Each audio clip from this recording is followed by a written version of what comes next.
no, pues tú eres la que mandas, yo soy un invitado. Gracias. Bueno, pues vamos a empezar. Pues bienvenidos a la sesión de salud, de reflexiones en salud pública, Facultad de Medicina, Universidad West Hill. Hoy tengo el placer y el gusto de presentar al doctor Pablo Curi Morales. Es médico cirujano y maestro en ciencias con énfasis en epidemiología por la Universidad Nacional Autónoma de México. Además de ser especialista en salud pública certificado por el Consejo de la Especialidad. Es miembro de la Academia Nacional de Medicina, Academia Mexicana de Cirugía y Sociedad Mexicana de Salud Pública. Es reconocido como uno de los principales expertos en emergencias, seguridad en salud y pandemia. Deje que pase mi reloj. Sí, ya vi que estás en el reloj de las cucú. Estamos entretenidos. Sí. En 2009 participó en los trabajos de respuesta epidemiológica ante la pandemia de influenza A H1N1. Ha sido encargado de organizar la respuesta en México ante amenazas como anthrax, influenza y ébola, entre otras.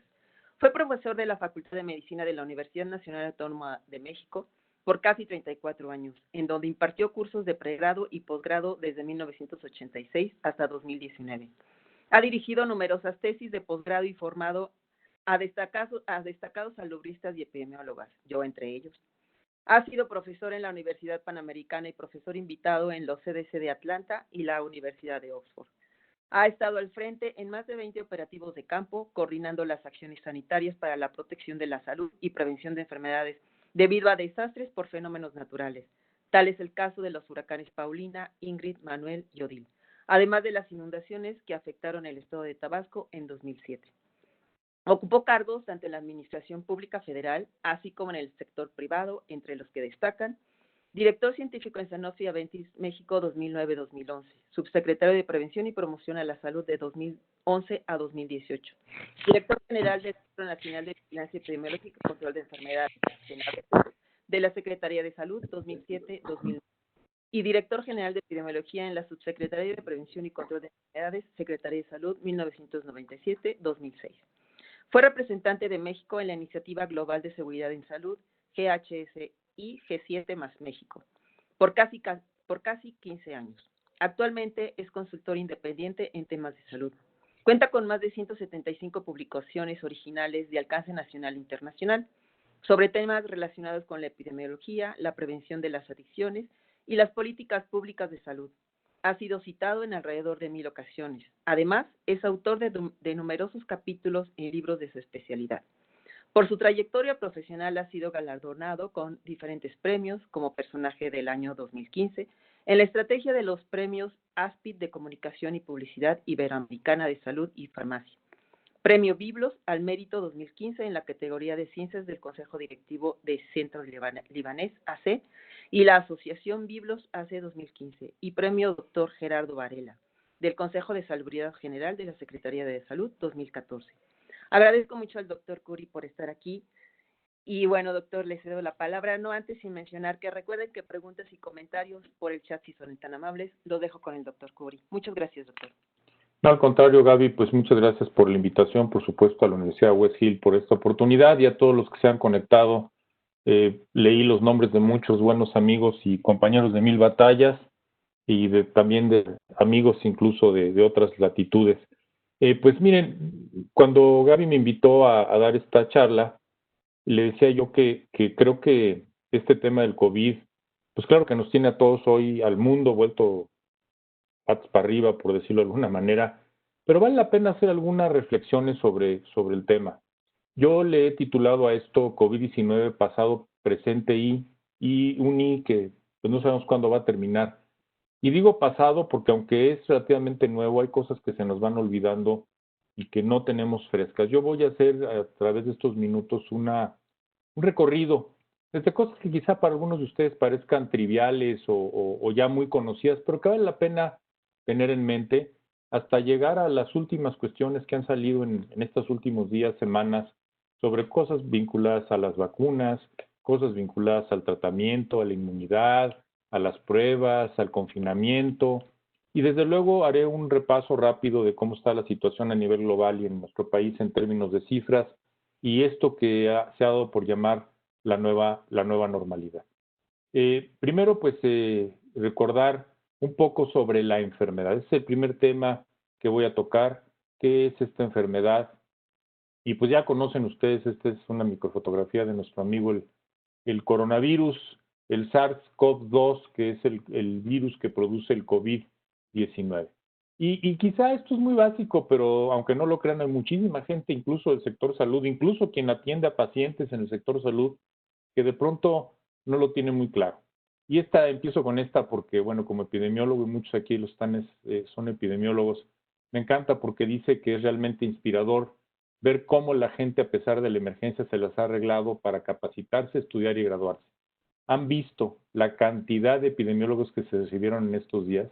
Y lo digo porque mucha gente ha salido, y ustedes lo saben, en redes sociales sobre todo, a decir cualquier cantidad de cosas alrededor de la enfermedad, y muchas de ellas lamentablemente son inexactas, no son precisas e incluso son, podría yo decir, hasta peligrosas. Y yo iniciaría recordando qué son los coronavirus, una familia de virus que pueden causar diversas enfermedades, tanto en animales como en humanos. Hay muchos coronavirus, al menos se sabe de 7 grupos de coronavirus que afectan al ser humano. 4 de ellos producen resfriado común y se estima que de todos los resfriados comunes, que por cierto, pues todos ustedes saben que el resfriado común, el catarro común es la más común de todas las enfermedades en nuestra especie. Bueno, pues 4 de estos coronavirus producen un estimado de entre el 25 al 35% de todos los catarros comunes que ocurren en la humanidad en un año. O sea, no es una familia de virus ajena a nuestra especie. Sin embargo, sí hay tres tipos de estos 7 que son preocupantes. Uno es el que produce el síndrome respiratorio del Medio Oriente, el MERS. Otro es el que produce el síndrome agudo respiratorio severo, el SARS. Y desde luego el más preocupante y el que hoy nos tiene a todos ocupados y preocupados, ahora sí preocupados y no solo ocupados, es el que produce el COVID-19. ¿De dónde sale el nombre COVID-19? Pareciera una perogrullada, pero pues es importante decir que este nombre sale de CO, que corresponde a corona, VI, que corresponde a virus, y D, a enfermedad en inglés, y 19 por el año de aparición, que fue en 2019. Es por eso que esta enfermedad se llama COVID-19, nomenclatura oficial impuesta por la Organización Mundial de la Salud hacia inicios del presente año. Recordar que este nuevo virus, como la enfermedad, no se conocían hasta que se tuvieron los primeros casos en Wuhan, China, en diciembre del año pasado. El virus que lo causa, ustedes ya lo saben, es el SARS-CoV-2. El SARS-CoV, sin el 2, es el causante del síndrome agudo respiratorio severo y, como recordarán, apareció hasta finales de 2002, principios de 2003, también en el sureste asiático. ¿Qué sí sabemos? Sabemos cómo se contagia y sabemos que se contagia de persona a persona a través de las gotitas de flush, gotitas que producimos todos cuando tosemos, estornudamos e incluso exhalamos. Sabemos también que solo entra por las mucosas de la boca, nariz u ojos, o sea, no entra por el estómago, ni por la piel, ni por picadura de ningún vector, ni por otra vía.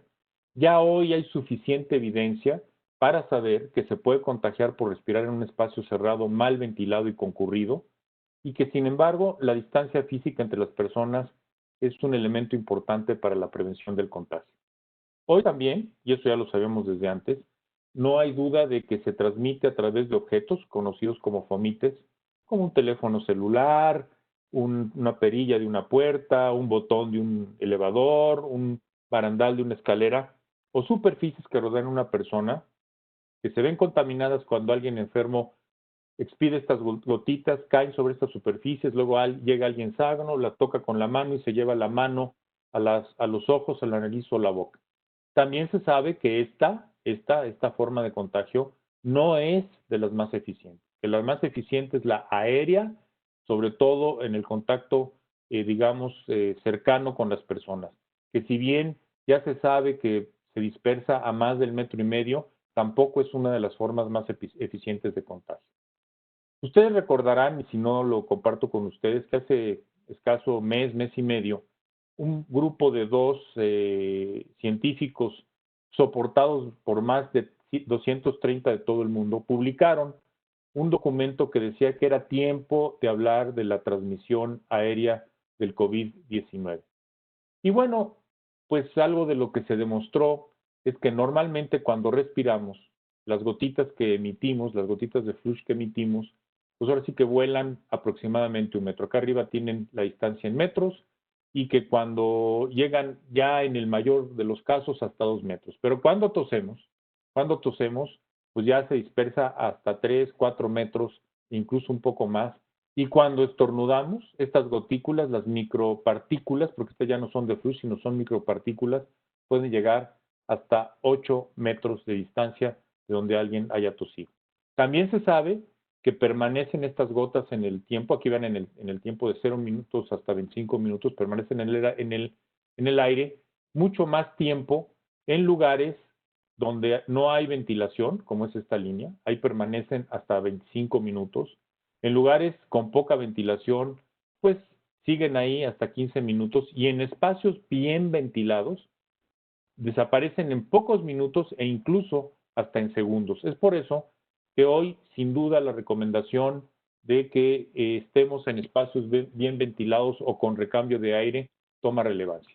Dada esta evidencia, en este artículo se publicaron algunas recomendaciones que luego fueron sustentadas con otros artículos y que señalan que hay que ventilar de manera adecuada y suficiente los lugares públicos, sobre todo los edificios públicos, lugares de trabajo, escuelas, hospitales, y habla particularmente de los asilos de ancianos.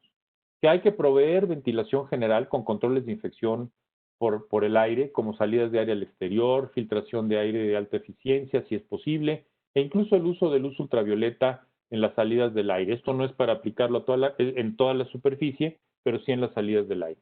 Hay que evitar aglomeraciones de gente, particularmente en el transporte público y en los edificios públicos. Y yo agregué, porque esto no lo dicen ellos, y no olvidar las medidas no farmacológicas de lavado de manos y uso de cubrebocas. ¿Qué sabemos? ¿Cómo prevenirlas? Y ya anticipaba yo, hay que lavarse las manos, lavárselas bien. Lavárselas bien significa al menos 20 segundos. Hay que utilizar agua o jabón y si no se cuenta con él, utilizar un desinfectante que al menos contenga un 60 o 70% de alcohol. Por ahí anduvo circulando que eso no servía. No hay ningún elemento científicamente probado de que no sirva. Sí sirve y hay que utilizarlo. El estornudo o tos de etiqueta, ya sabemos que es el que se hace en el codo, en el antebrazo. La limpieza y desinfección de objetos y superficies con frecuencia. El distanciamiento físico de más de 1 metro, como dicen por ahí, con acercamiento afectivo. La buena ventilación de espacios de convivencia y evitar lugares concurridos que estén cerrados. Y yo puse en negrillas el uso de cubrebocas porque ya hay suficiente evidencia que demuestra, y por cierto, en un primer artículo muy contundente firmado por el Premio Nobel mexicano Mario Molina y colaboradores adicionales, donde demostró que en los lugares como Nueva York, Italia y algunos otros donde se usaba el cubrebocas, a raíz del uso masivo de cubrebocas, bajó la tasa de incremento de casos. Esta es una fotografía de la pandemia de influenza de los años 18, 19, de hace un siglo, en donde, pues como ven, no conocían el virus, porque el virus se descubrió hasta 1933, pues ya estaban utilizando el cubrebocas. Yo creo que no hay que llegar a este extremo de que uses una máscara o te vas a la cárcel, pero sí hay que utilizarlo. Y fíjense, Eduardo Cachia, que en el periódico Reforma hace unos días señalaba que ante la supuesta duda de su efectividad usemos el cubrebocas y todas las demás medidas no farmacológicas, aunque algunas autoridades la pongan en duda lo contrario. Y vean, aquí este es también de las épocas aquellas en donde los beisbolistas utilizaban su cubrebocas. A quien le gusta el béisbol y vio el arranque de la temporada de las ligas mayores, el doctor Fauci, que es el infectólogo, que por cierto no es epidemiólogo, aunque lo dicen que es epidemiólogo, él es infectólogo, y que lidera la respuesta en Estados Unidos, lanzó la primera bola con su cubrebocas puesto. Y bueno, pues esta es una que me gustó o me gustaría compartir porque vean ustedes que hasta el gato le ponían, aquí está un gatito con su cubrebocas. Entonces, hoy sabemos que esto sirve y como dice aquí, hay 3 razones para salir con cubrebocas. Una, por humildad, y no es si tengo COVID y sabemos que las personas lo transmiten. La verdad es que es antes de los síntomas, entonces hay que ir protegidos porque no sabemos, por amabilidad, porque no sé si la persona al lado mío tiene un hijo batallando con el cáncer o cuida a su mamá adulto mayor, y aunque yo estoy bien, ellos quizá no. Y además por comunidad, porque quiero que mi comunidad salga exitosa, que los negocios se mantengan abiertos y los trabajadores se mantengan sanos. Entonces, hay que poner una barrera con el uso del cubrebocas, además de las razones científicamente probadas por estas tres razones que son más de carácter social y de solidaridad.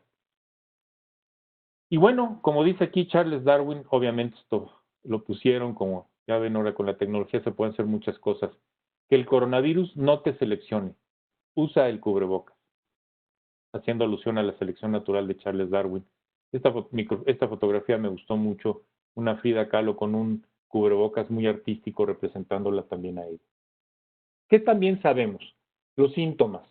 Esta es una lista no exhaustiva porque cada día se descubren más síntomas. Resulta que ahora hay, así como hay pie diabético, hay el pie del COVID, hay sintomatología en la piel, en fin. Pero los más comunes son fiebre, tos, dolor de cabeza y los que están aquí señalados, siendo la dificultad para respirar un signo de alarma ineludible para acudir de manera inmediata a los servicios de salud a recibir tratamiento. Pero hay de todo. Hay quien debuta, como dicen en esto, con malestares gastrointestinales, como la diarrea, y por eso dije estos son algunos de los síntomas, pero en general son los más frecuentes. ¿Qué también sabemos? Claro que esto ha variado un poquito, pero lo que sí sabemos es que solo estamos viendo un pedacito del iceberg que es el COVID-19. El 80% de los casos, aproximadamente, son asintomáticos. Y eso significa, de estos 80%, de estos casos, perdón, del 80% de los casos son asintomáticos el 20%, leves el 60%, y por lo tanto no requieren atención médica, y esto es lo que está debajo de este umbral, en donde no los estamos viendo porque pues la verdad es que se curan en casa o no tienen necesidad de ser hospitalizados ni con mucho. Sabemos que el 15% requieren hospitalización y que únicamente 5% son casos muy graves. Sé que habrá quien me esté escuchando y diga, no, es que yo leí que los asintomáticos pueden ser hasta el 30% de acuerdo a un estudio reciente en España. Y sí, puede ser que esta estadística varíe un poco, pero son números gruesos de lo que se presenta de manera regular con estos casos. También sabemos quiénes tienen mayor riesgo. Los adultos mayores de 60 años, los diabéticos, hipertensos, obesos, mujeres embarazadas, entre otros, porque por supuesto los inmunosuprimidos, los que tienen problemas de riñón, o sea, hay otros grupos que tienen riesgo. También sabemos que si bien los niños no son grupo de alto riesgo, sí se infectan y sí infectan a otros. Y en algunos casos raros presentan algo que se ha denominado síndrome inflamatorio multisistémico de los niños y que incluso ha llegado a causar algunas defunciones. Afortunadamente, no es de manera importante y amplia la prevalencia de este síndrome inflamatorio multisistémico, pero sí se ha presentado y ya quedó descrito. Hoy todavía no sabemos cuánto tiempo deja inmunidad quien haya enfermado y quien haya curado. Ahorita vamos a hablar un poquito de esto de la inmunidad. Antes de seguir adelante, quisiera yo hablarles de este tema de la infodemia. Infodemia es la sobreabundancia informativa habitualmente falsa y su rápida propagación entre las personas y medios. La infodemia, dice la Organización Mundial de la Salud, se está propagando más rápido que el virus y nos da algunos tips, recomendaciones que yo quiero pasarles a ustedes, porque francamente no quiero que les pase lo que les voy a mostrar después de revisar esto.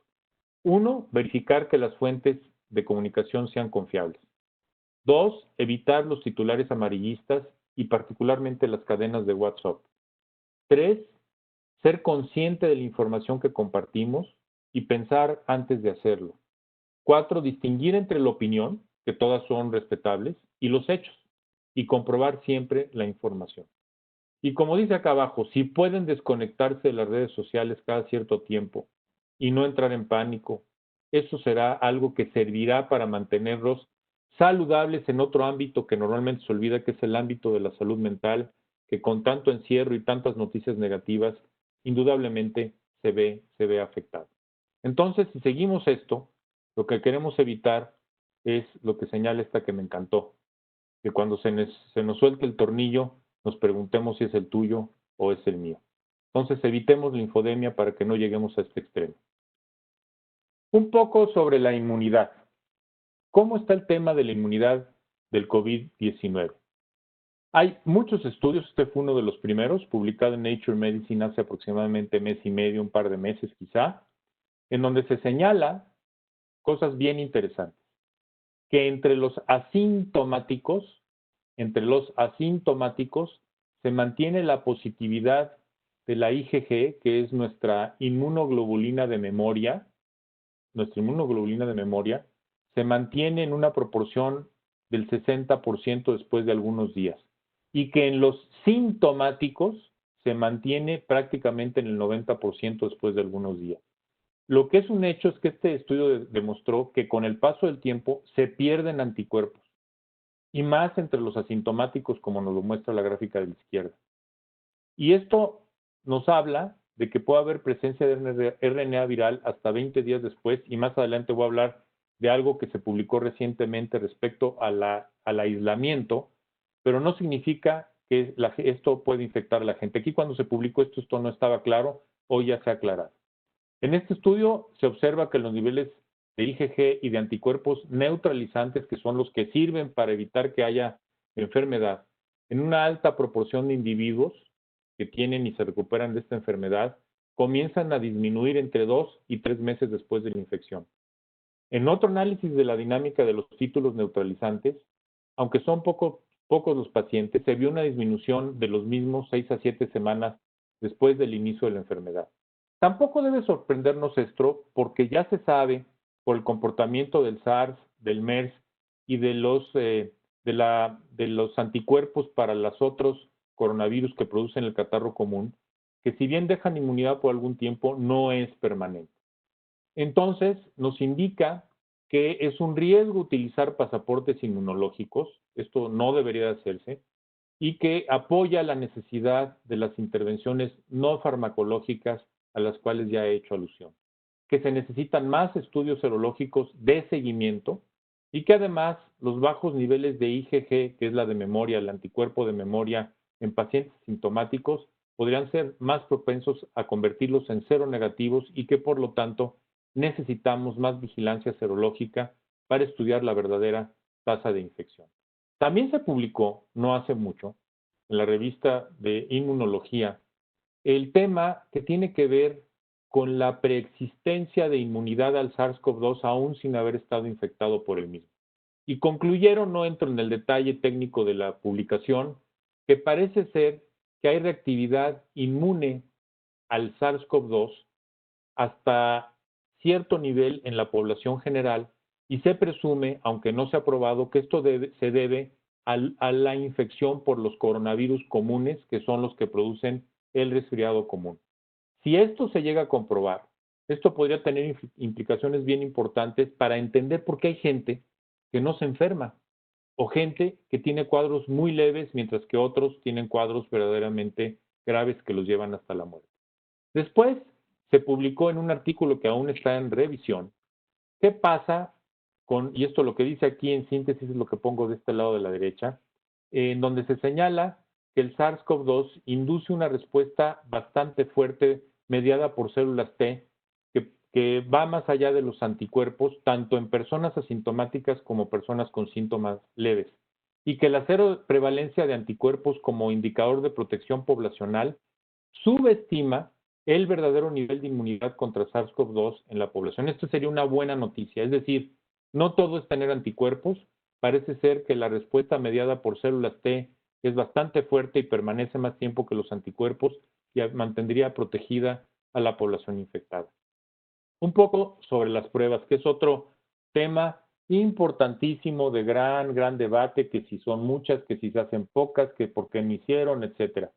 Yo nada más hablaré de que hay dos tipos de pruebas, el PCR, las moleculares, que ven el material genético, que son las conocidas como PCR, que es la traducción de reacción en cadena de polimerasa. Hay las tradicionales, por así decirlo, cuyo resultado tarda 6 a 8 horas, y también hay rápidas que tardan 2 a 3 horas. Importante decir, cuando iniciamos con la pandemia o la epidemia y luego pandemia, la prueba PCR que se utilizaba era de 2 genes. y no era específica necesariamente para SARS-CoV-2 y podía dar algunos falsos positivos porque detectaba RNA de coronavirus, más no del SARS-CoV-2. Ya con el refinamiento, ya las pruebas de 3 o hasta 4 genes ya son absolutamente confiables en que si salen positivas, van a ser SARS-CoV-2 positivas. Esto es importante porque ya están viendo literalmente el RNA del virus. Pero guarden en mente lo que ahora les digo, porque más adelante cuando hable del confinamiento hay datos bien interesantes recientemente publicados. Las PCR en términos generales nos sirven para hacer un diagnóstico. Pero por otro lado tenemos las famosas serológicas rápidas. Estas no ven el RNA, lo que ven son los anticuerpos. Las conocemos como rápidas porque podemos incluso con una toma en una gota, una gota y ponerle en un cassette un reactivo y en 10, 15 minutos tener un resultado, pero nos dan muchos falsos positivos y muchos falsos negativos. Y muchas de ellas pueden salir positivas, de hecho así debería de ser, aún después de que ya no haya virus o infección activa, porque los anticuerpos se quedan circulando, aunque ya vimos que se van perdiendo algunos de ellos con el tiempo. Son útiles para saber que ya tiene anticuerpos y estuvo en contacto con SARS-CoV-2, aunque también debo decirles que pueden cruzar con otros coronavirus. Esta gráfica me gusta presentarla porque aclara perfectamente bien dónde sale positiva qué tipo de prueba. Aquí es donde entramos en contacto. Recordarán que el periodo de incubación puede ser hasta 2 semanas. Pero bueno, una vez que estamos en contacto, se estima que a los 7 días ya empieza el virus a tener el individuo una carga viral suficientemente alta como para que si hacemos pruebas de PCR y todas estas líneas, las 4 líneas sólidas, la azul, la naranja, la morada y la amarilla, son para hacer PCR en distintas modalidades. La más frecuente es la azul, que es el hisopado nasofaringio. Estas 4 líneas pues ya empiezan a salir prácticamente positivas desde quizá una semana antes de los primeros síntomas, si es que tiene síntomas, porque puede ser que alguien no tenga síntomas y saldría positivo, hasta más o menos 2 o hasta 3 semanas después del inicio de síntomas, como está aquí claramente detallado. Pero el caso de las pruebas de serológicas, pues no es así. La IgM, que es la inmunoglobulina, el anticuerpo de respuesta aguda, se positiviza a partir del día más o menos 8 a 10, es decir, en la segunda semana, del inicio de síntomas y se mantiene pero luego cae. En cambio la IgG pues puede seguir algunas semanas más.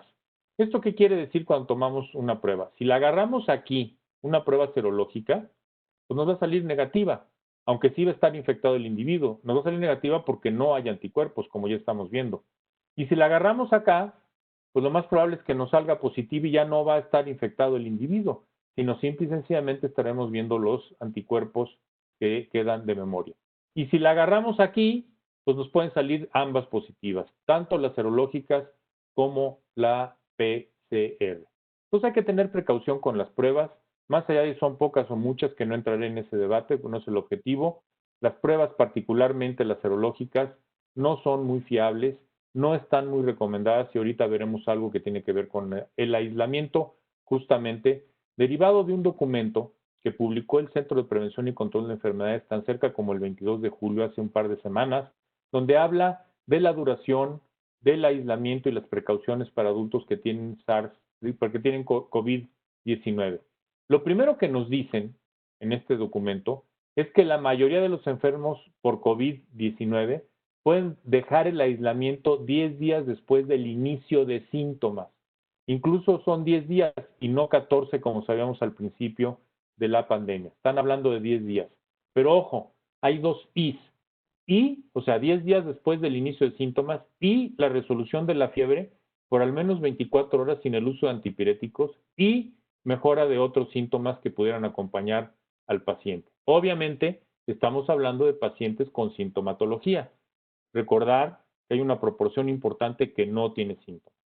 Luego, es probable que algunas personas con enfermedades graves permanezcan infecciosas por más de 20 días después del inicio de los síntomas, pero quien tiene enfermedad grave normalmente no queda en casa y está en hospital y por lo tanto hasta que son dados de alta es cuando podrían ser riesgosos, pero habría que tener precauciones si es una persona que estuvo hospitalizada con gravedad. Para los asintomáticos que nos hayan salido positivos en un PCR porque fueron contacto, porque se hizo un tamizaje, se puede dejar el aislamiento 10 días después de la fecha de un primer PCR positivo. ¿Qué es lo que está cambiando de lo que sabíamos originalmente? Que ya no son 14 días, sino estamos hablando de 10 días.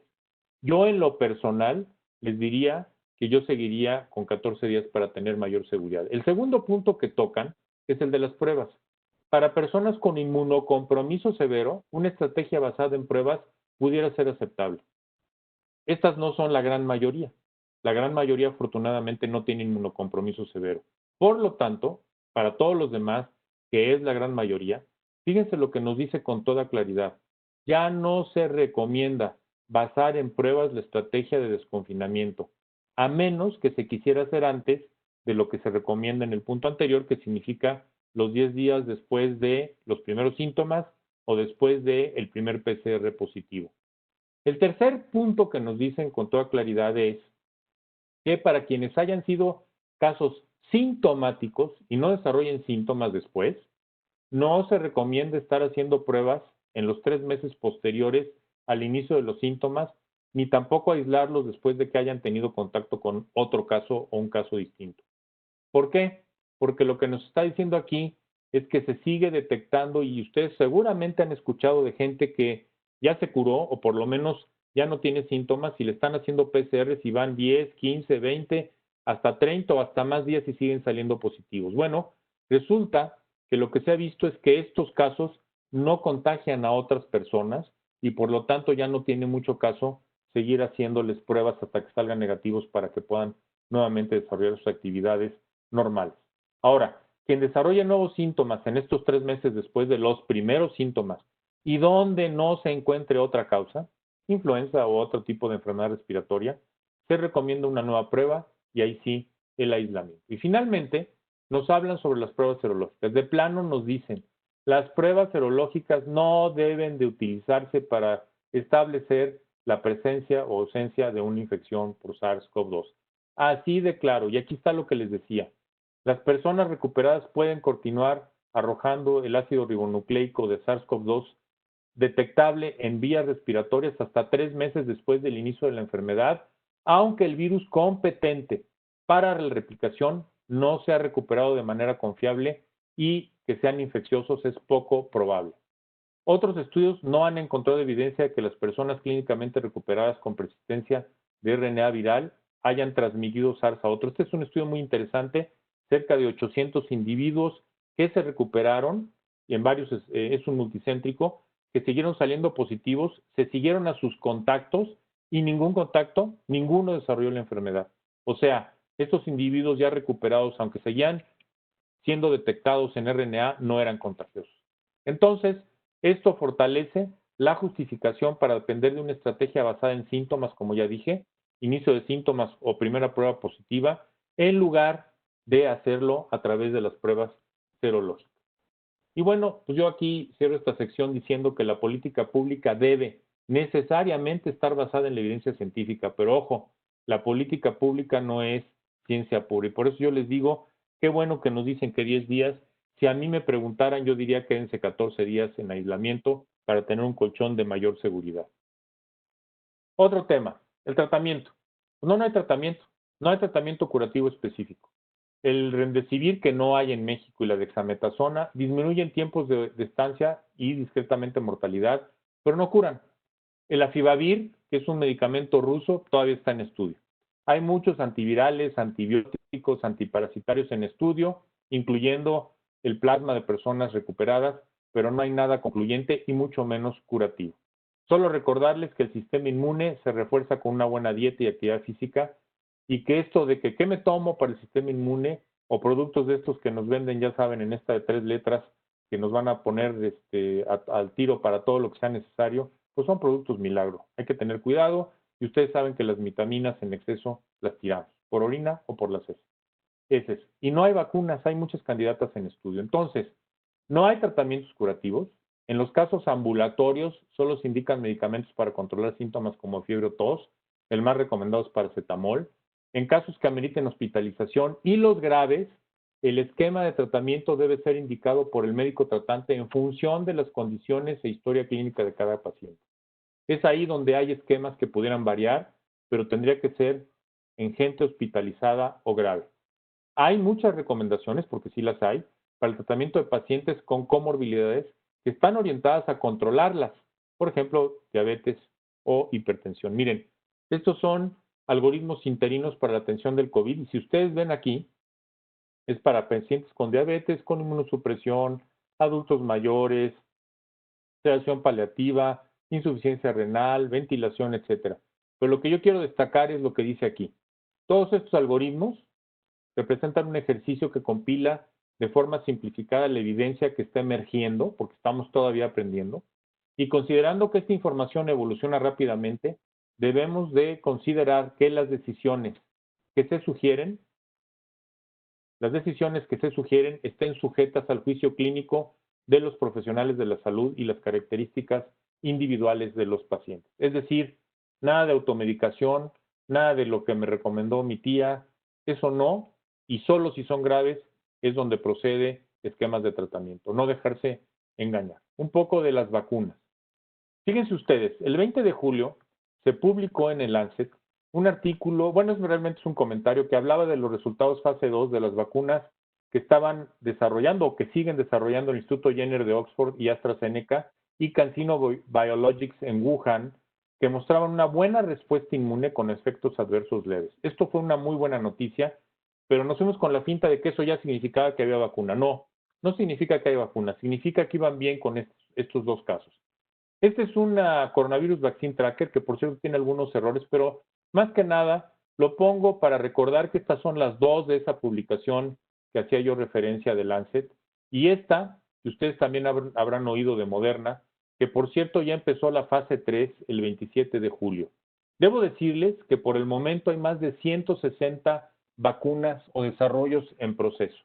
Seguramente llegará a haber una vacuna, pero falta tiempo. ¿Y por qué falta tiempo? Miren, comparto con ustedes esto que es el tiempo promedio de desarrollo de una vacuna en promedio industrial. Fíjense nada más lo que aquí está la fase 1, la fase 2, la fase 3 que apenas ha empezado en algunos. Estamos hablando de años, de muchos años, 1 a 10 años de concepto, 2 a 3 años de fase 2, 2 a 4 años de fase 3 y después pues ya el registro y el marketing y la vigilancia post-marketing un año. ¿Qué se ha hecho? Porque esto pues, es demasiado. Fíjense que el gobierno de los Estados Unidos hizo lo que le llama el Operation Warp Speed, que es una iniciativa pública-privada fomentada por este gobierno para acelerar el desarrollo de la vacuna para tener el COVID-19. ¿Va a tener éxito? No lo sabemos. Lo que ya está teniendo son muchas críticas, porque se habla del peligro que implica el no tener todas las fases concluidas en términos de riesgo para la población, si es que esto se hace en una etapa acelerada o saltándose algún paso. Les recuerdo que hay 4 fases. La 1 en grupos pequeños, que lo que pretende es ver que la vacuna no sea una amenaza para la salud, es decir, que el trapito no vaya a estar peor que la enfermedad. En la fase 2, que se escala a varios cientos, hasta 200, 300 personas, aquí se evalúan efectos secundarios y reacción del sistema inmune. Eso es lo que ya acabaron varios. Y ya algunos empezaron la fase 3, pero esto empezó en estos días, en donde ya participan varios miles de voluntarios, hasta 20, 30 mil, en estudios habitualmente multicéntricos, donde se comparan las personas, cómo evolucionan con aquellos que no se han vacunado, y también se recolectan datos acerca de efectividad y seguridad de la vacuna, e incluso se prueban dosificaciones que ya vienen desde la fase 1 o 2, pero se ratifican en esta fase 3. Como dice aquí, la fase 3 es una nueva oportunidad para identificar otros efectos secundarios que no hayan surgido en la fase 2. Y la fase 4 ya es cuando ya está registrado y es post-marketing. Y aquí quiero terminar con algo, esta parte de las vacunas, diciéndoles que hay que tener mucho cuidado con la vacuna rusa. No han terminado la fase 3 y ya la quieren aplicar. De hecho, hablaban de que a partir de hoy la iban a aplicar de manera masiva. Ya dijeron que ya no va a ser hoy y ya medio aclararon que cuando dijeron que se iba a aplicar de manera masiva, se estaban refiriendo a que realmente era el inicio de su fase 3. Entonces, como ustedes ven, pues todavía falta algún tiempo. Faltan varios meses, ojalá sea para fin de año, para tener una vacuna de aplicación masiva. Eso falta tiempo.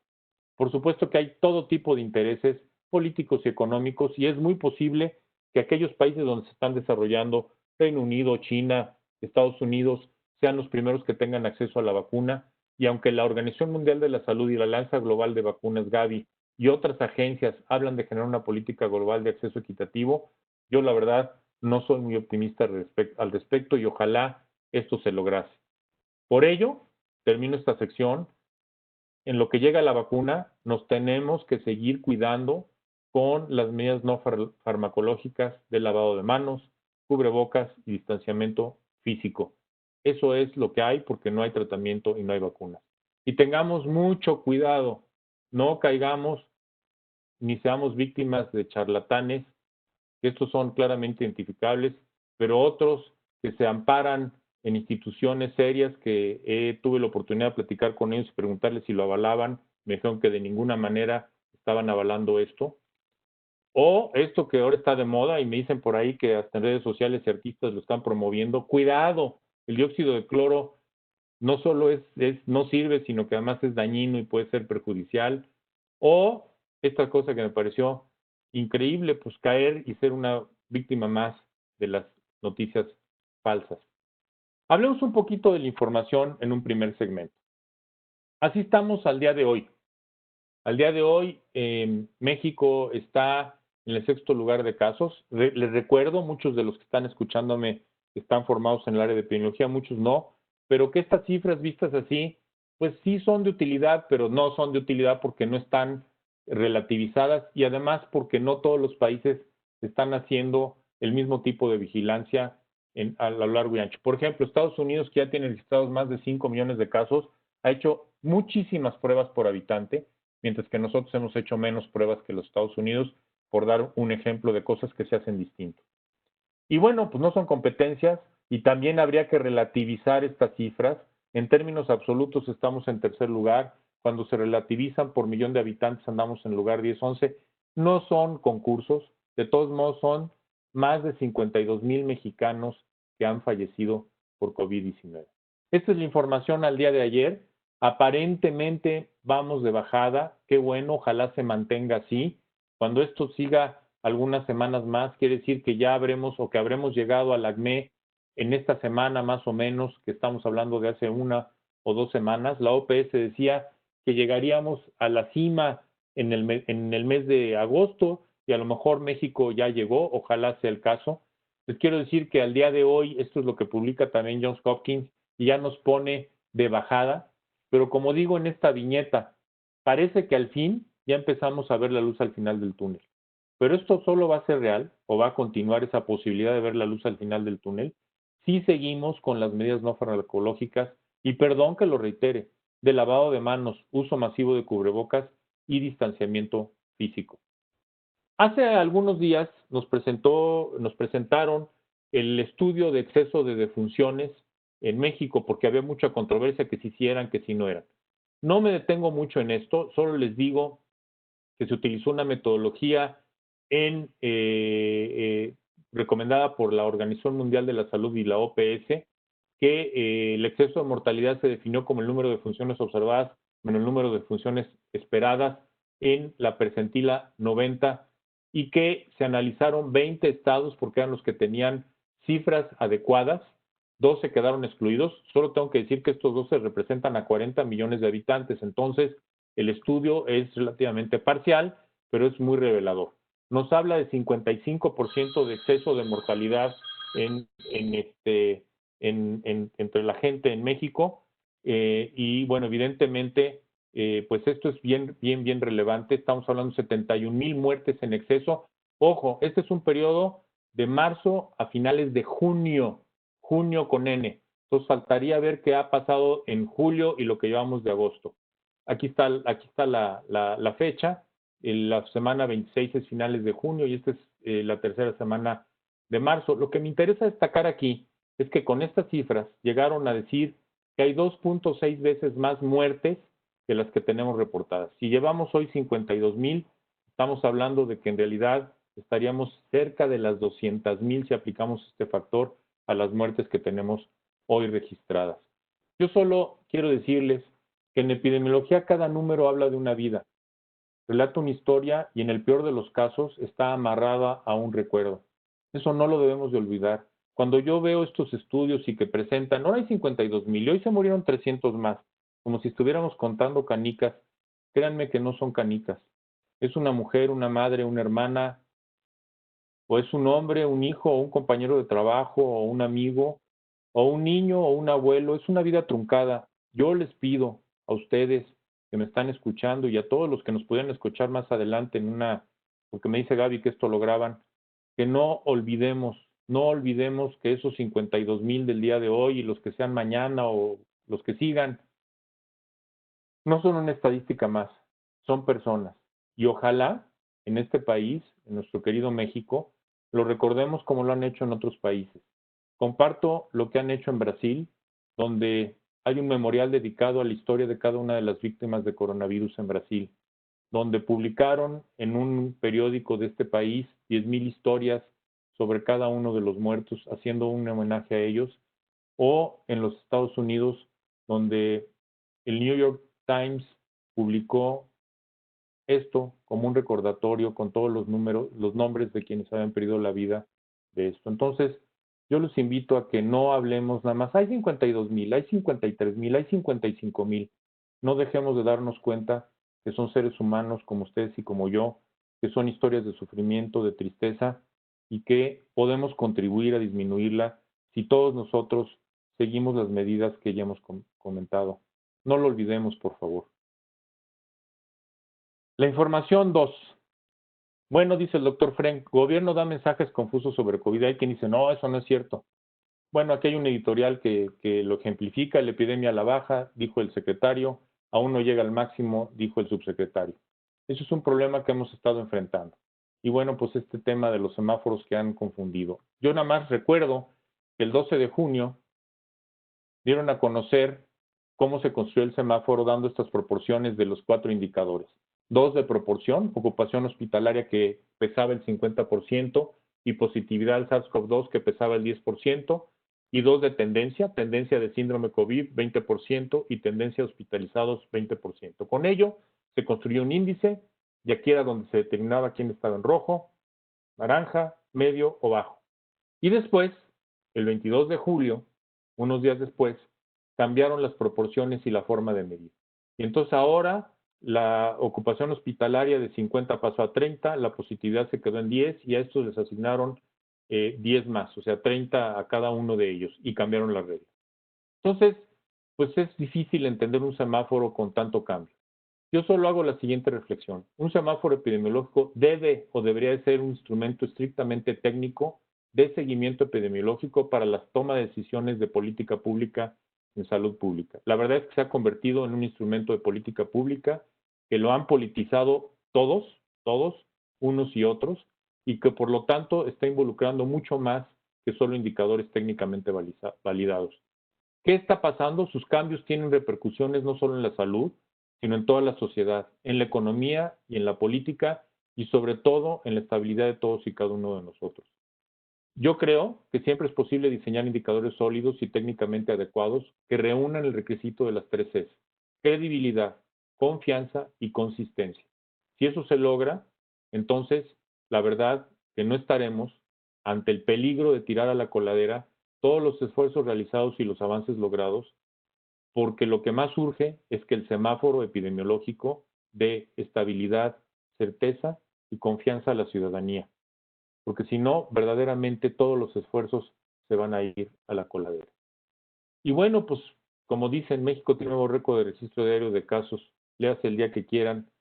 Bueno, ahora no lo hemos superado desde el sábado anterior que llegamos a 9,500, pero la verdad es que seguimos realmente sin tener una disminución sostenida. Como dije, pareciera que hay una luz al final del túnel. Ojalá así sea, el tiempo nos lo dirá.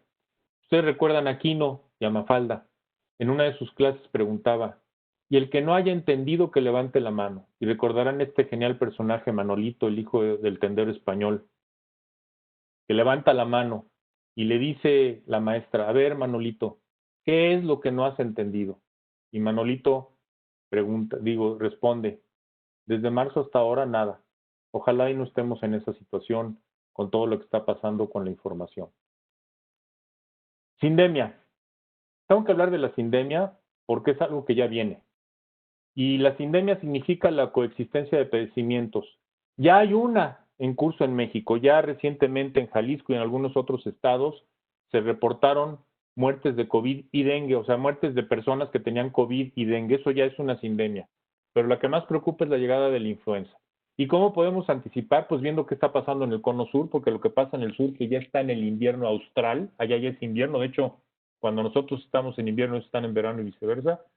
Pues lo que estamos viendo con el corte al 4 de agosto es que justo la OMS-OPS alertó sobre un posible colapso en el cono sur si existían o coexistían durante el invierno austral influenza y COVID-19.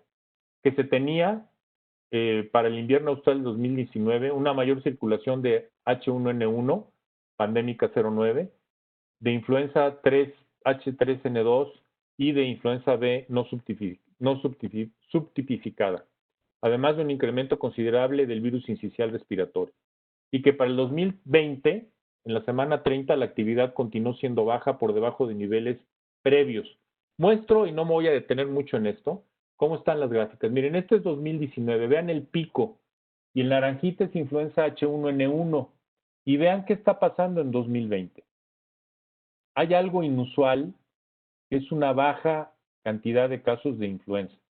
La verdad es que con una positividad que se encontró hasta el 16% y aquí la positividad es verdaderamente baja. Incluso en algunos casos ha estado cerca del 20, del 0%, o sea, muy bajita en las últimas semanas, ya en plena pandemia de COVID-19. Bueno, en América del Norte, la verdad es que se ha mantenido en niveles interestacionales. La actividad de SARS-CoV-2 se ha mantenido muy alta. En la región andina, la verdad es que se ha mantenido baja influenza y otros virus. En Colombia, la verdad, arriba de niveles epidémicos y se asociou con aumento de detecciones de SARS-CoV-2. En Ecuador, la actividad se mantuvo elevada. En Brasil, la actividad bajó y, de hecho, por niveles bajos para la estación, para el invierno.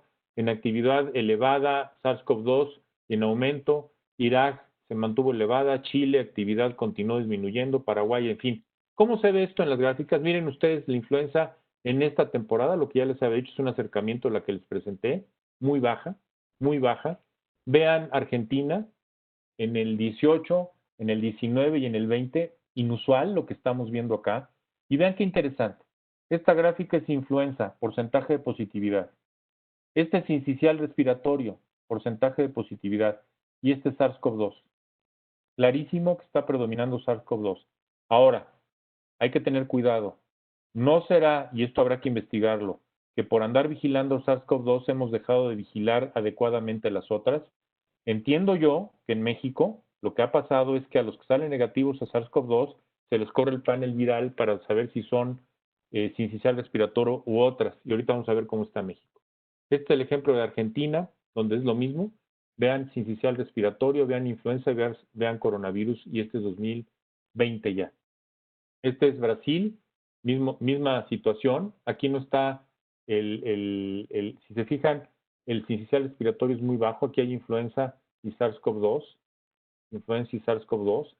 Y este es nuestro querido México, donde lo que vemos es una actividad muy importante en 2018 y particularmente en 2019 de sincicial respiratorio y de influenza, una caída importante hacia el primer trimestre de influenza en México y un incremento verdaderamente destacado de SARS-CoV-2 en nuestro país.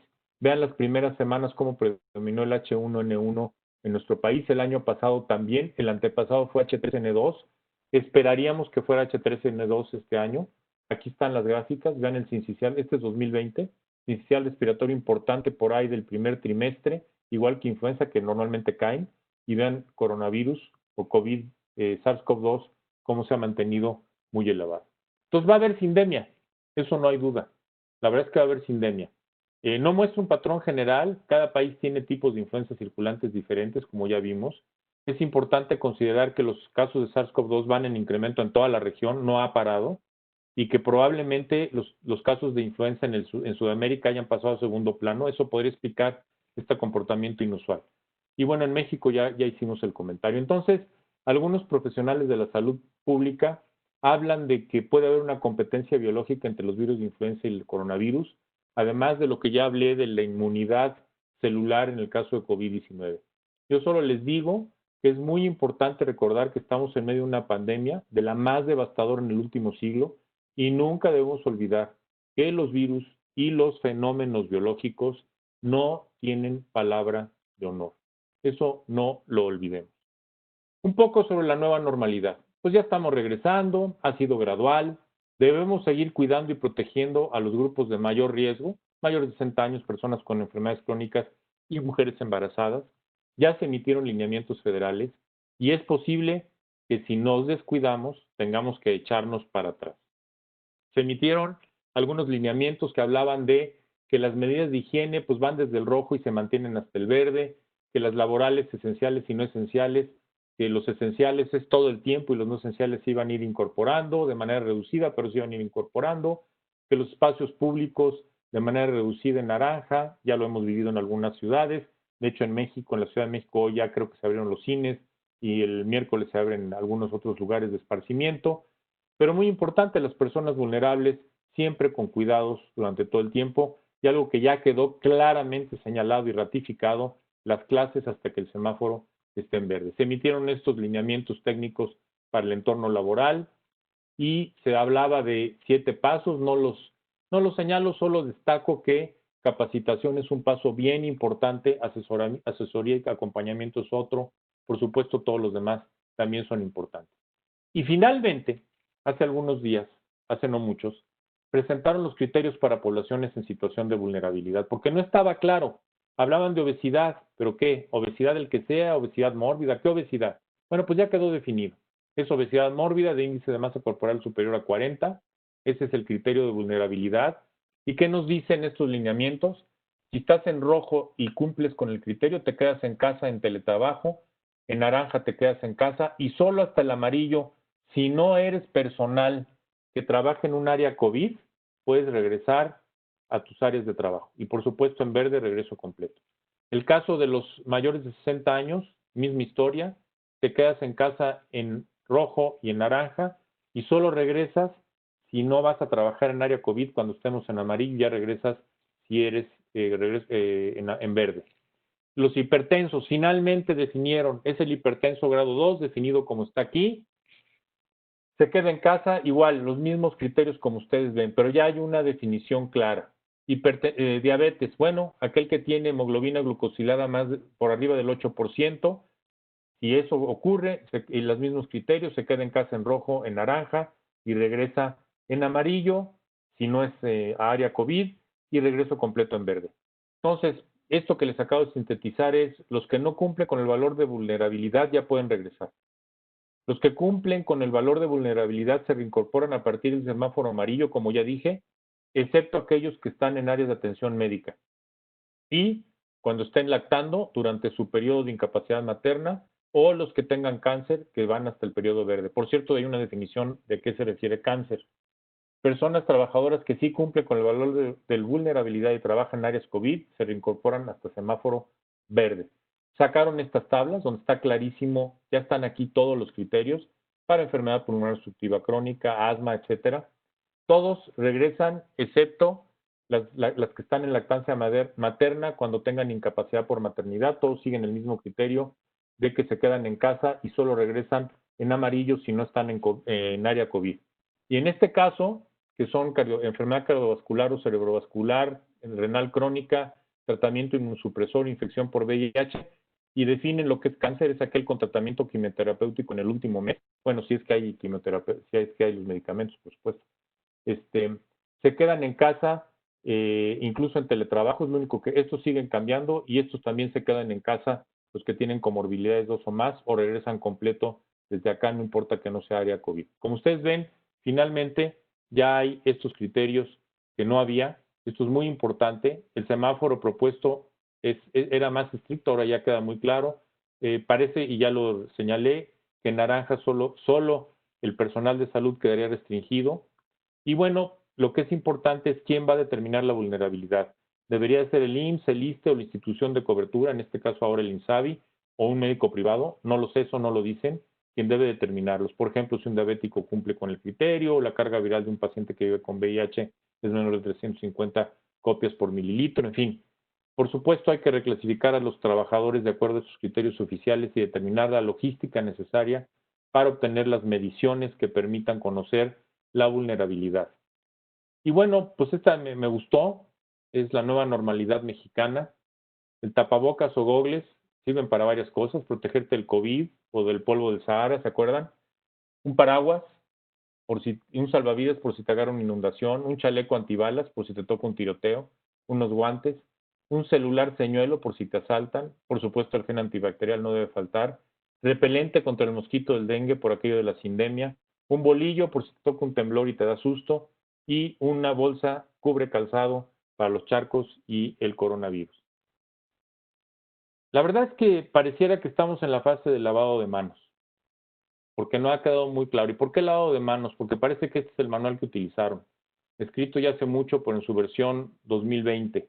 Ahora estamos esperando, y no sabemos cuándo nos lo conoceremos, el lado B. Ya nos dijeron las autoridades que todo estuvo muy bien y que ahora viene el lado B. Ojalá el lado B sea muy claro y nos ayude a que cada quien asuma la responsabilidad que corresponde, porque tenemos que entender que la responsabilidad de enfrentar retos como el COVID-19 es de todos, absolutamente de todos, que cada quien tiene una responsabilidad, gobierno, sociedad, familia, individuo, que solo trabajando juntos lograremos tener éxito. Y sobre todo, que nada debería estar por encima del bien común en situaciones como el COVID. Y bueno, ya para terminar, quiero compartir una reflexión que me pareció muy interesante para que todos lo llevemos a casa y lo sigamos practicando. Fíjense, en la Segunda Guerra Mundial, en Moscú, que estaba asediada por el bombardeo alemán, un profesor de estadística muy distinguido había decidido resguardarse en un refugio antibombas. Luego de muchos días de bombardeos en los que dijo que no, que para qué, y no lo había hecho.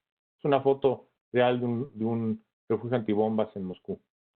Su lógica era, hay 7 millones de personas en Moscú, ¿por qué esperaría que me hirieran a mí? Esto salió de un libro que se llama Contra los dioses, la notable historia del riesgo. Y bueno, al verlo ya en la guarida, o sea, ya resguardado, sus amigos le preguntaron por qué había cambiado de idea. Y su respuesta fue, hay 7 millones de personas en Moscú y un elefante. Anoche mataron al elefante. El mensaje es momento de que redoblemos esfuerzos en materia preventiva y de promoción de la salud para tener un regreso seguro a esta nueva normalidad.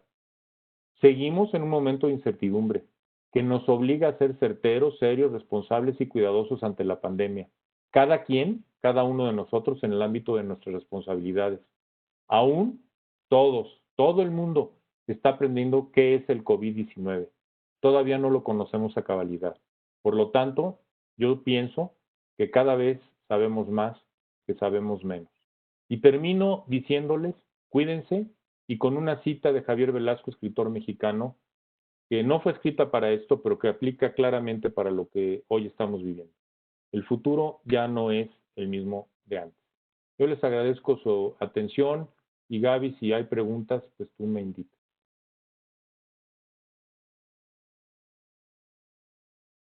Doctor, claro que sí. ¿Cómo quito la presentación? Nada más le da dejar de compartir. ¿Ya la dejé de compartir? Espérame tantito. Ya dejó de compartir. Bueno, muy bien. Pues bueno, la orden. El doctor Tizoc dice, en 2009 tuvimos una pandemia de influenza y hoy en 2020 tenemos una pandemia por COVID-19. En su experiencia, ¿cuál es la que ha tenido mayor impacto en la mortalidad? Sin duda la de COVID, Tizoc. A ver, en 2009, primero algunas diferencias. Primero en 2009 empezó aquí y eso fue un problema muy, muy serio para la autoridad que tenía la responsabilidad porque no había lo que hoy ya sabíamos cuando llegó COVID-19. Ya por lo menos cuando llegó COVID-19 ya prácticamente teníamos 2 meses de que se medio conocía cómo se comportaba. Primera diferencia. Segunda diferencia, afortunadamente la H1N1 PDM09, que fue la nueva cepa del virus de influenza, se comportó casi igual que la influenza estacional normal. No fue la que se estaba esperando, que era la H5N1, que tenía tasas, o sigue teniendo, tasas de letalidad superiores al 60%. Y la tasa de letalidad de la influenza H1N1 se mantuvo casi igual que la de la influenza estacional, alrededor de 1.5, 1 por ahí. Entonces, sin duda el impacto de esta pandemia es mucho mayor, porque además hay otra circunstancia. Esta enfermedad, no es el caso de la influenza, para la influenza había el oseltamivir, se haya usado bien o no se haya usado bien, pero existía el oseltamivir, en ese entonces el Tamiflu, y servía. Y mal que bien, se tuvo una vacuna, sí se tardó porque tampoco se hace de la noche a la mañana, pero para diciembre de ese año, esto empezó el 24 de abril, de hecho para mayo de ese año en Estados Unidos ya estaban aplicando una vacuna, o sea, un mes después estaban aplicando una vacuna nasal en Estados Unidos. Aquí, quién sabe para cuándo va a estar la vacuna.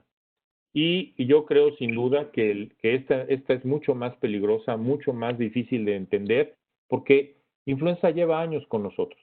Ayer Anthony Fauci hacía alguna reflexión sobre algunas otras enfermedades. Hablaba del sarampión, hablaba de la varicela, hablaba del VIH, y decía, bueno, pues son enfermedades infecciosas, y hablaba del herpes, que normalmente cuando te dan se quedan contigo y se quedan en tu organismo para toda la vida, pero las conocemos desde hace años y hay mucha investigación alrededor de ellas y sabemos qué hacer con ellas y hay tratamientos.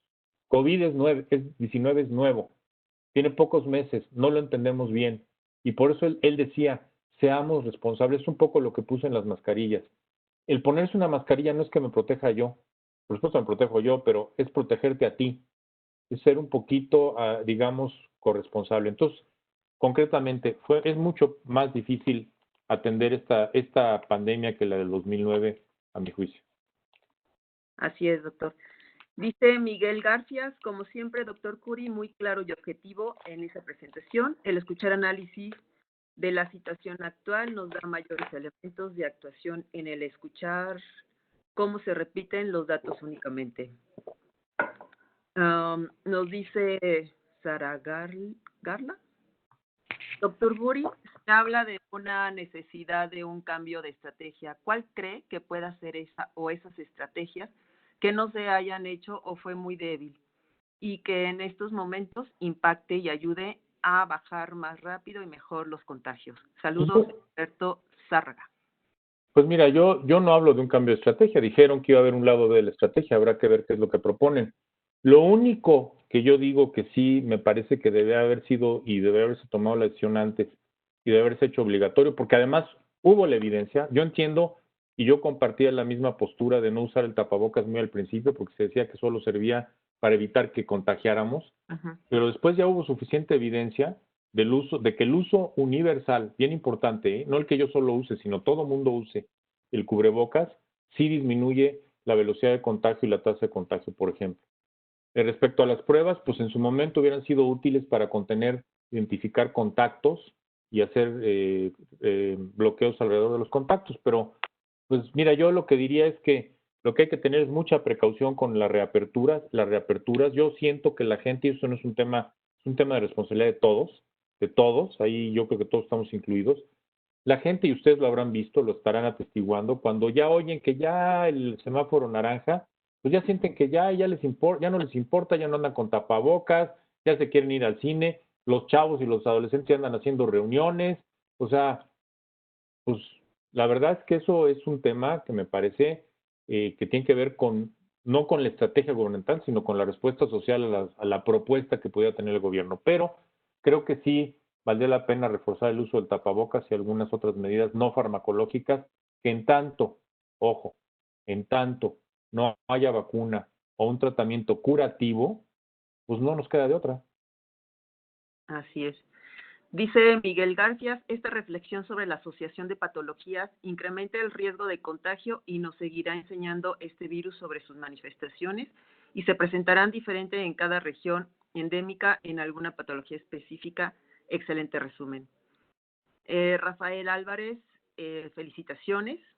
Tizoc dice muchas gracias. Nadia dice excelente ponencia, doctor, gracias.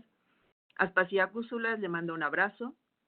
Lourdes La Madrid, la inmunidad de rebaño no existirá dado que los anticuerpos no se mantienen según su exposición? No, bueno, a ver, una de las cosas que dije es que pudiera contribuir a la inmunidad de rebaño, que se ha visto que hay una fuerte respuesta celular. No necesita necesariamente haber anticuerpos porque parece ser que hay una buena respuesta celular. Entonces sería una combinación de ambas. De todos modos, para que haya buena inmunidad de rebaño, estamos hablando de que el 70-80% de la gente, ya sea por anticuerpos o por células T, tiene que tener, digamos, una respuesta inmune. Y eso solo se logra de dos maneras. Una, cuando la gente se enferma y se recupera, u otra a través de la vacuna. No hay más. Dice Víctor Manuel Torres Mesa. Saludos, doctor Curi. Muy didáctica su presentación. La letalidad de MERS fue de cerca del 35%. ¿Sería por medir a menos casos y más a sus muertos? Pues mira, lo que pasa es que MERS no se dispersa tanto. Acuérdense que MERS y SARS tenían una cosa que no tiene, que este es uno de los grandes problemas. Esta enfermedad del COVID-19 se transmite aun cuando no hay síntomas. Hay muchísima gente asintomática que es la que la anda dispersando. SARS y MERS eran transmisibles o son transmisibles cuando ya la persona tiene síntomas. Entonces es mucho más fácil pues, bloquearlos, que fue el caso del SARS. Por eso solo hubo 8,000 y pico de casos. Así es. Dice María Dolores Osorio Piña, ¿qué porcentaje de las mujeres COVID en realidad son atribuibles a diabetes y obesidad? ¿Cuál es la relación de otros países como España o países latinos? Saludos afectuosos. A ver, ningún porcentaje es atribuible a diabetes, obesidad e hipertensión. Las complicaciones se dan más, son cofactores para complicación. La gente se infecta independientemente de que tenga diabetes, hipertensión o lo que sea, y se infecta porque tiene contacto, porque no usa tapabocas, porque no guarda sana distancia, porque no se lava las manos. Ahora, si cuando te infectaste eres diabético hipertenso, pues sí, la comorbilidad aumenta la probabilidad de que tengas un desenlace no esperado. Pero ojo, en epidemiología, correlación no implica causalidad, es decir, que haya muchos diabéticos hipertensos no significa que tengan que haber muchos muertos.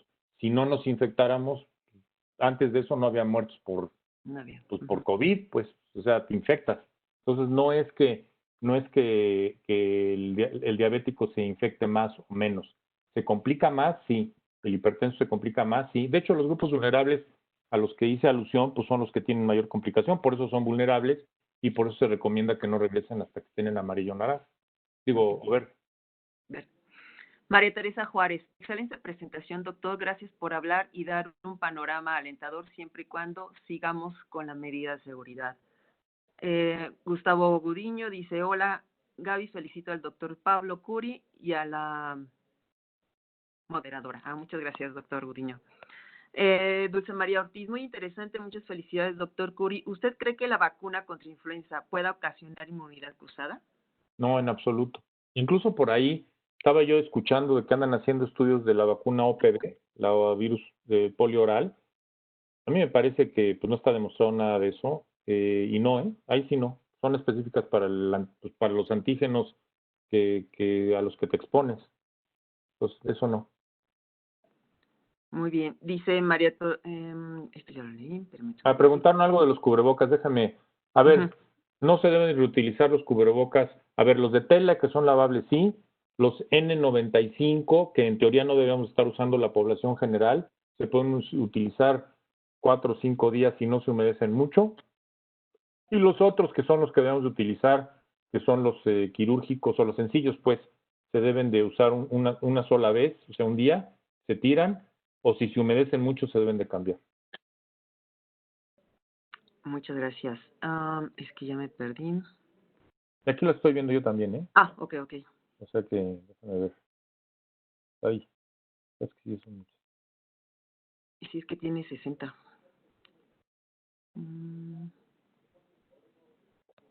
A ver, dice, creo que otro punto en la vacuna, cuando esté disponible es a grupos de población, es a qué grupos que estará. Pues híjole, Matiana.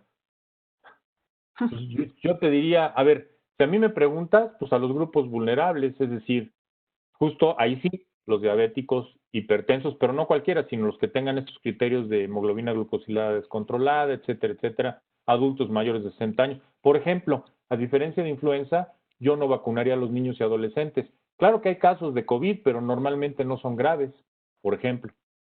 Si es que tuviera que escoger, si me dices, pues yo vacunaría a todos, pero pues, ni va a alcanzar el dinero ni van a alcanzar las vacunas.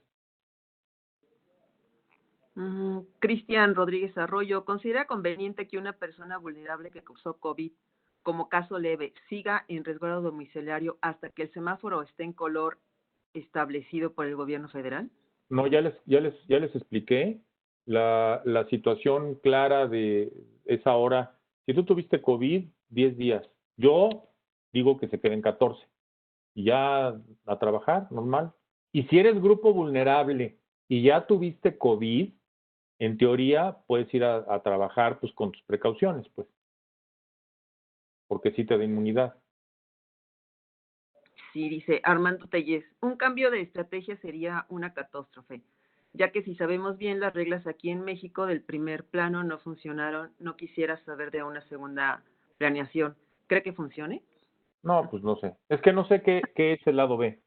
Por cierto, Sí. dice Lolito Osorio que ya no nos ven ni nos escuchan. ¿Ya se les acabó el 20 a la universidad o qué? No, todavía no. Lolita, ¿ya nos ves y nos escuchas? Creo que no. No. No, la verdad es muy difícil, pues por eso digo, hay que ver que ya regresó. Ay, es que se había ido, ¿eh? Sí. Ya. Pues yo diría que, a ver, es muy difícil hablar de la estrategia. Yo sí les voy a decir algo. Es bien fácil andar criticando. Yo ya estuve donde estuvo quien está ahora durante 6 años. Hagas lo que hagas, te critican Ujú. y dicen que estás mal.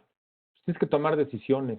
Entonces, Así. tampoco se vale ser tan lapidarios con la gente, porque yo los invitaría a que estuvieran, no un mes o dos, esténse 3 días ahí. Bueno, Gaby ya vivió conmigo lo que es estar ahí, Así es. y hagas lo que hagas, te critican.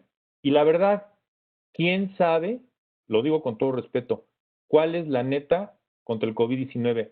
A nadie le ha salido bien.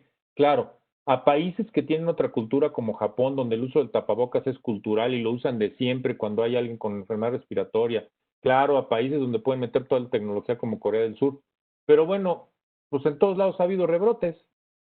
Ujú. Entonces díganme cuál es la buena estrategia. Yo nada más dije que hay cosas que yo sí haría, como el uso del tapabocas masivo, porque sí está demostrado que sí sirve y aquí no lo recomiendan y no dan el ejemplo. Y eso me parece que contribuiría. Carolina Chávez, gracias doctor por tan clara presentación, importante también la comunicación efectiva para que las personas detecten a tiempo síntomas, que sepan a dónde sí y a dónde no ir y no dejarse llevar por el miedo y comentarios de terceros. Por ejemplo, no vayas al hospital porque ahí matan. No, bueno, a ver, aquí hay una muy Sí, interesante de Dulce María Ortiz, perdón, es la última. Bueno, sí, no es que sea la última, es la última que está aquí, pueden preguntar más. Dice, ajá. ¿usted está de acuerdo en iniciar tratamiento sintomático inmediato en lugar de esperar a que evolucione la enfermedad? Porque yo creo que también que eso es lo que hace que un paciente se complique. ¿Usted qué piensa? Miren, lo que está demostrado claramente es que los que llegan, más bien, los que tienen más mortalidad son los que llegan tarde a los hospitales. Entonces, lo que hay que hacer es, la gente que tiene dificultad para respirar, mejor aún, si pueden tener un oxímetro y baja de 90 la saturación, hay que irse a ver al médico. Porque ¿qué ha ocurrido? Que mucha gente, como nos pasa, o pasaba, yo no sé ahora, pero debe seguir igual, no tiene por qué haber cambiado. Con influenza, llegaban tarde y esos son los que se mueren. Más que dar tratamiento, porque además no hay tratamiento, o sea, dar tratamiento sintomático, pues solo para la fiebre y la tos en todo caso. Y eso no, más bien, no influye en el curso de la enfermedad. Eso no influye. Los que influyen es en los casos graves la dexametasona, que es la que está disponible en México. Porque el remdesivir sí, pero aquí no hay. Dice el doctor Gustavo Godiño, ¿cree conveniente agregar como factor de riesgo el sedentarismo? Pues no, Gustavo, eso está asociado más bien a la obesidad. Felicitaciones, doctor Curi. A ver, Matiana, no sé si esta ya la leí, creo. Dice, muchas gracias por la excelente ponencia, doctor Curi. Creo que otro punto es la vacuna cuando esté disponible. ¿Qué grupos de población a los que estará enfocada en primer momento? ¿Nos podría comentar al respecto? Me perdí, Gaby, perdóname. Es que no te oí. Lo que nos dice Matiana es que bueno, cuando ya tengamos disponible la Ah, la vacuna. vacuna no es la que decía, pues a los grupos de riesgo, ¿no? Ajá, sí. Es lo que decía. Guadalupe Quiroz, saludos afectuosos, doctor, excelente presentación, felicidades. José Luis Ayala, también felicidades. Mario Martínez, ya regresó. Ok. Miriam Marcolán, fue un regalo poder escuchar al doctor con tanta información científica, muy aclaradora. Su plática, por favor, regrese en nuestras sesiones académicas. Ella es alumna de nosotros, es de Brasil, doctor. Muy bien. Héctor Cepeda Robles, el contagio por fomites es muy significativo o el contagio viene más por contacto directo con personas infectadas. Como expliqué, sí está demostrado que la superficie y los fomites sí contagian, pero no es el más importante. El más importante es el contacto entre personas cuando hablan o tosen y hay contacto cercano. Algo que no puse en la presentación y que sí quisiera comentar con todos ustedes. Ya está demostrado que la gravedad está asociada con el inóculo. ¿Qué es el inóculo para quienes no son técnicos? El número de virus con los que uno se infecta sí tienen que ver con la gravedad. Por eso usar tapabocas, o sea, aunque te infectes, no es lo mismo que te infectes, ahora sí que alguien que te tosió sin tapabocas y tú sin tapabocas, a que te infecte alguien, y pues estoy caricaturizando, por favor, pero luego no vayan a citar y digan, mira más lo que dijo, la barbaridad que dijo. O sea, no es lo mismo que alguien te tosa enfrente y tú sin tapabocas y él sin tapabocas, a que alguien te tosa enfrente y él con tapabocas y tú con tapabocas. Te vas a infectar igual, tal vez. Nada más que el número de virus que te infectan en un caso es mayor, y lo que sí se ha visto es que el inóculo, o sea, el número de virus con el que te infectaste, tiene que ver con la gravedad. Mientras más virus entraron al sistema, más graves han sido los casos. Y eso se acaba de publicar, por eso no lo puse, porque lo leí creo que ayer o antier. Sí, doctor. Ángeles de Gives manda felicitaciones y muchas gracias por estar aquí. José Martínez, buenas tardes, doctor. Excelente ponencia. ¿Qué consejo les daría a los epidemiólogos y a los no epidemiólogos de su presentación? Lávense las manos, usen tapabocas y mantengan la distancia. Eso. Muy bien. ¿Y saben qué? No se la crean. No es momento de irse de fiesta. No es momento de reunirse con los cuates. No es momento de irse al dominó. Si no tienen que ir a un restaurante, digo, yo sé que pues, es una friega para los restauranteros, pidan mejor comida a su casa. O sea, todo lo que si no tienen que ir al centro, por ejemplo, cuando abrieron los centros comerciales, se me hizo verdaderamente patético ver a la gente corriendo a los centros comerciales como si se fueran a morir por entrar en un centro comercial, por Dios, exponiéndose ya saben a lo que. O sea, no, de verdad, no se la crean, falta mucho todavía, lamentablemente. Dice Miguel Ángel Tizapán, doctor Pablo Curi, gracias por su presentación, excelente ponencia. El personal de salud está ante un reto en salud pública y todos los actores tenemos una gran responsabilidad para su contención. Recordarán a la mía que dije que todos, la única forma es que todos actuáramos responsablemente, todos, gobierno, sociedad, familias, individuos, y todos tenemos algo que decir. Y yo ahí tampoco lo dije, pero yo sí quiero hacer un reconocimiento explícito a todo el personal de salud que incluso aún sin el equipo de protección en muchos casos que debería de haber tenido, lo está haciendo. Y tampoco hablé de otro tema, todo lo que se ha dejado de hacer en otras enfermedades, todas las cirugías pospuestas, todos los no tratamientos a enfermos crónicos, todo eso va a tener consecuencias. Y ojalá el lado B que están proponiendo se refiera a eso, a tratar todo lo que se ha dejado de tratar por COVID. Ojalá. Entre otras cosas, pues. Nos dice Cintia Mora de Durango. Yo he tenido pacientes positivos y después del cuadro un pequeño porcentaje se presenta IgG e IgM y otros absolutamente nada. Es correcto, es lo que señalé cuando les dije que los estudios señalaban que no todo el mundo produce IgGs y que incluso cuando los producen se caen, sobre todo cuando son casos leves. Eso está ya descrito y está muy claro. Por eso es muy importante esto que también dije de que las pruebas serológicas pues no sirven de mucho porque hay muchos falsos positivos, falsos negativos, por cuestiones de la prueba per se, pero además por esto que señalé de que se caen los anticuerpos. Verificar fuentes, déjame contestar esta, ¿qué propondría además de verificar fuentes? Miren, la neta yo les diría, no le hagan caso a las redes sociales, en buena onda. Entren a páginas, entren a la página de la OMS, a la página de la Secretaría, la verdad tiene muy buena información, a la página de Johns Hopkins, a páginas serias, pues. De plano, no le hagan caso a lo que les llegue en cadenas de WhatsApp. De plano, ¿eh? Y llega cada tarugada. No sé si se acordarán, alguien dirá que sí, y lo ponen ahorita en el chat. Anduvo circulando un video de una mujer de color que decía que ella trataba a sus pacientes con hidrocloroquina y zinc y no sé qué Ajá. otra cosa que hasta la aplaudieron. ¿Sí lo vieron? Sí. Absolutamente falso. Y lo anduvieron repitiendo y preguntando. Y a mí me llegaron, ¿y tú qué opinas? ¿Y tú qué? Yo de plano ya les contestaba, a ver, yo no sé en qué idioma decirles, y se los digo a ustedes con todo el respeto que merecen, queridos amigos, no le hagan caso a las redes sociales y no anden duplicando y repartiendo esas cosas, son pura tontería, en buena onda. Rara vez se encuentra uno algo certero y adecuado en redes sociales, particularmente en nuestros grupos de WhatsApp y Facebook, es cosa. Así es.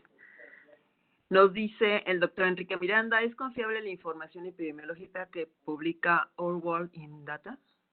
Ah, no sé, no la conozco y como no sé, no te puedo decir. No sé porque no sé qué es eso. Sí, doctor. Dice José Martínez, ¿cómo aplicaría como epidemiólogo el el concepto de trabajo en campo, al ser una epidemia activa?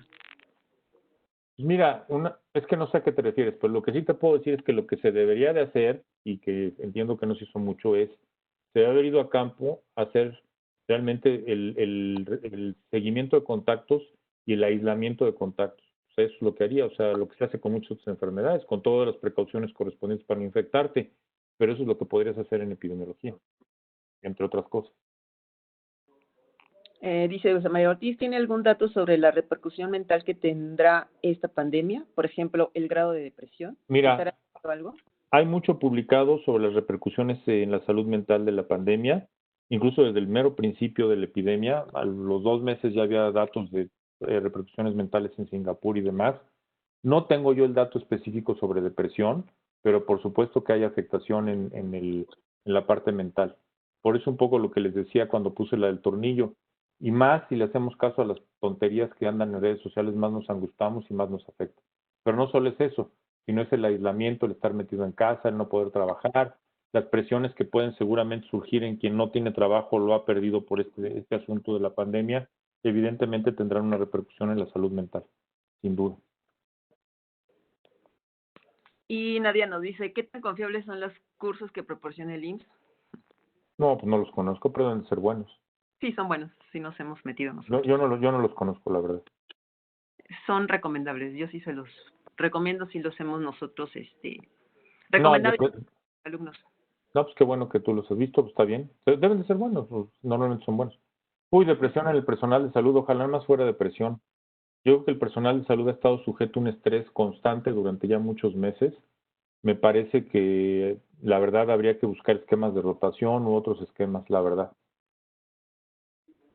Patti Luna dice, doctor Curi, con su experiencia, ¿considera que fue adecuado establecer un sistema de vigilancia centinela al inicio de la pandemia? Miren, se supone que los sistemas Sentinel estaba diseñado para influenza. Se supone, teóricamente por lo menos, que el sistema Centinela no debería usarse para enfermedades nuevas. Pero finalmente, bueno, pues quien tiene la responsabilidad toma la decisión que considera más pertinente. Así es.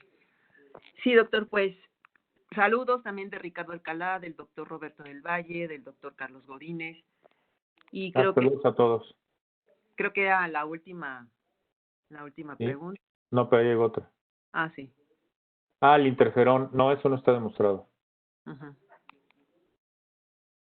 No sé si hay más, Lourdes.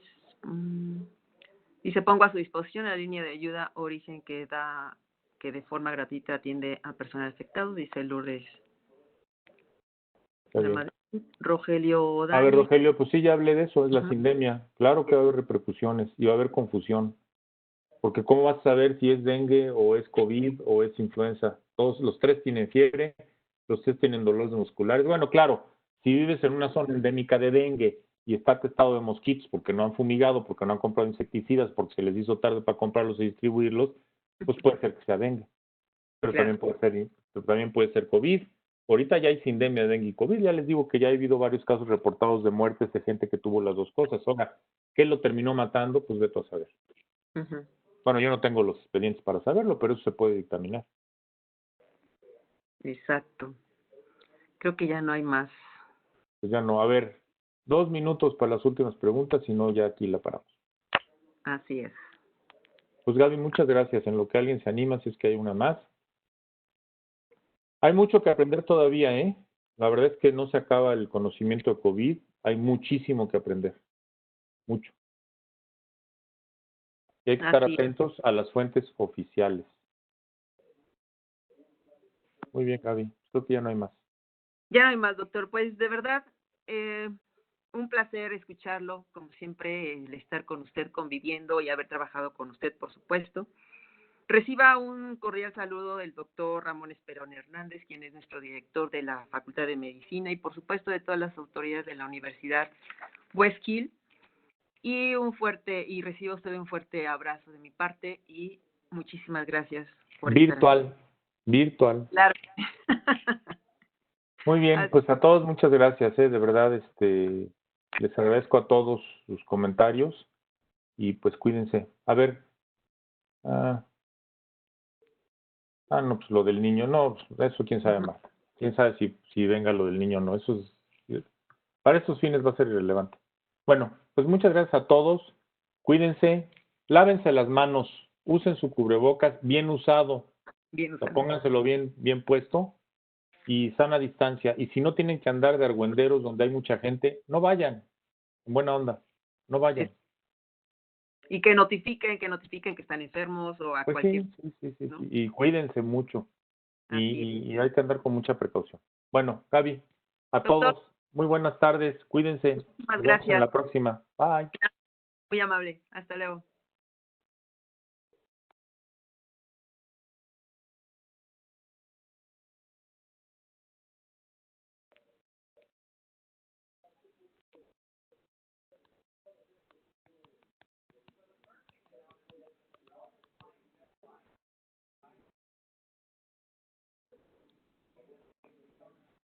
Gracias a todos, muchas gracias. Nos vemos en la próxima.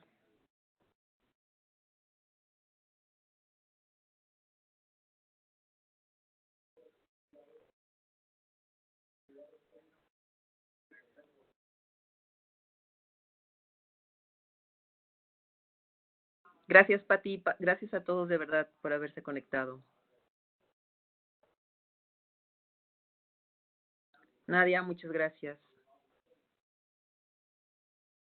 Muchas gracias, Lupita. Luego la vamos a subir, Lupita, en YouTube, por eso se graba. La vamos a subir en YouTube y con mucho gusto les compartiré la liga.